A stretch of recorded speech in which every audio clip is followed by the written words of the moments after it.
resposta e gostou muito do pensamento do jogador joga. هذا يعطي اجابه انه في يعني ناس كثير سواء كان نصراوي او غير نصراوي قالت ان التعاقدات تمت بناء على رغبات كاسترو، ممكن انها تتعارض مع رغبات فيوليتا، كيف يمكن يعلقوا على هذا الموضوع؟ E ele está a dizer que سواء تعاقدات محليه او اجنبيه. há muita gente eles sabem que a afirmação com os jogadores foi com o pedido do Mr. Luis Castro.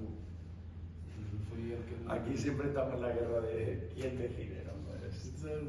رجعت بينا نفس الكلام حق قبل شوي، يعني دائما نبحث على مين ياخذ القرار.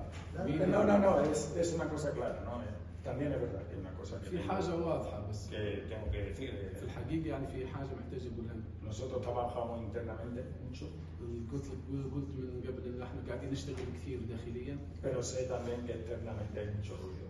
بس أنا عارف لو حتى داخليا عادي في عندنا أشياء فيها شد وجذب وشد. Y nosotros tenemos que trabajar internamente. بس هذا هو العمل الداخلي عادي موجود، يعني دائما موجود الأشياء. Respeto por nuestra afición, por nuestros supporters, por nuestra gente. احترام كبير للإعلاميين والجماهير والناس اللي تتكلم نقاد كرة القدم. Sé que con un equipo grande, cuando no tiene una buena racha de resultados, hay mucho movimiento externo. أعرف إنه الفريق كرة قدم لما يكون فريق عالمي فريق كبير لما النتائج ما تمشي يصير كثير كلام خارجيا. Aquí, especialmente en Nasser, tenemos mucho ruido externo. بالأخص النصر يعني في ضجيج، يقول يعني ضجيج كثير برا يعني.